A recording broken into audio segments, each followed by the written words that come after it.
Hi everyone. I just want to clear up this last example. I found the mistake and here it is. This part is correct. So first of all, let's talk about what we were doing just to kind of reacquaint ourselves. So we wanted to identify and sketch the level curves. Level curves are the same as horizontal traces or horizontal cross sections of this curve f of xy equals square root of x squared plus y squared.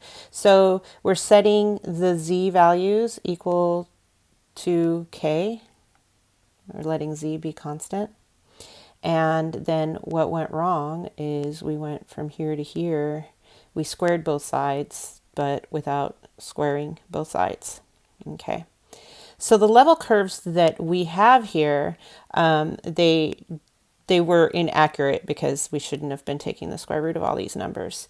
So what we had here, when you have level curves that look like this, where they're closer and closer together as they go outside and further apart in the middle, then that's indicative of something with a kind of parabolic growth. The lines close together here means that even though they are the same distance apart, that the k values are the same distance apart, the z values that correspond to it grow much faster, so they don't seem as far apart, if that makes sense. We'll see more examples of this as well.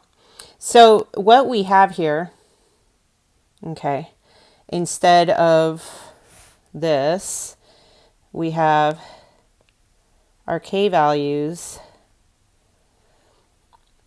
and then our level curves. And so 0, 1, 2, 3, x squared plus y squared equals 0, x squared plus y squared equals 1, x squared plus y squared equals 4, and x squared plus y squared equals 9. Does everybody see how when what I did over here was I should have been writing x squared plus y squared equals k squared.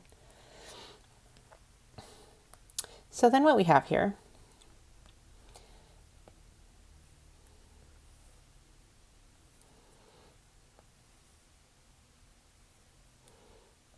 here's our 1, 2, 3, and what we have are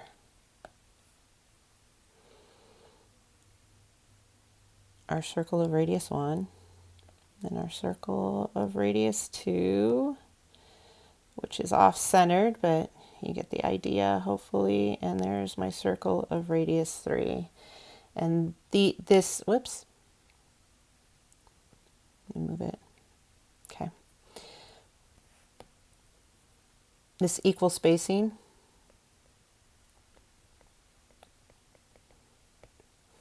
implies linear growth in the z direction.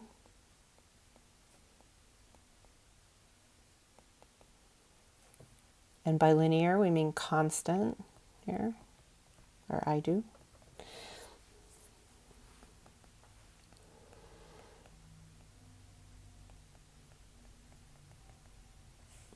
This is k equals 1, k equals 2, and k equals 3. And so with that equal spacing, we can then see that what we have here is a cone, because a cone increases linearly in the z direction, and so the level curves will be evenly spaced. And I hope that clarifies. I wanted to show you guys those graphs. So first, this example here. So this is not from your book.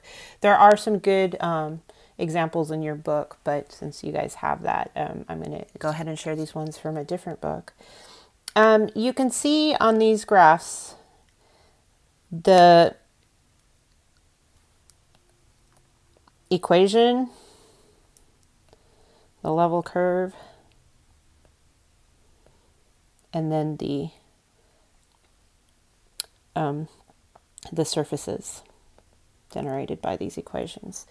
So you can look at this equation, and I don't think it's all that obvious what it's going to look like at the end of the day. But then when you look at the surface, you can see the sine curves here. Okay, and that is parallel to the z-plane, and you can see that those are the curves generated by this term. And then in the other dimension, you can kind of see it's not as obvious. Well, it is obvious actually, but there's another sine curve there, though flatter, because it doesn't have an amplitude. But when you look at the cross sections, you could see how these little circles like this are the apex of these little hills that are generated by the sine curves. This second one, you can see these are the tops. And then this one in the middle is that minimum point. That's a min. You can't tell the difference between a min and a max on the level curves because you lose the individual z values, which is why it's helpful when you put in the k values on your level curves. That tends to help. And then this last one, by the way, this one is weird, right? This is an exponential surface, and it would be really hard to predict what that looked like without either a lot of experience or a computer-generated graph is the way to go. Okay, and in this last one, you can see what's going on. You've got these kind of long peaks, and those are here and here. So this next problem is multiple choice. It's kind of huge here, but we'll make do. So I'll take it.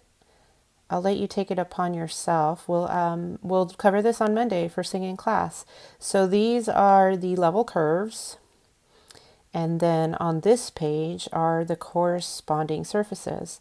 And so I want you to match one with the other. They have the surfaces. They also have the equations, but those you can look at in case you're not sure where discontinuity is. You can tell from the equation, but in general, you should be able to go and match those. And that's it.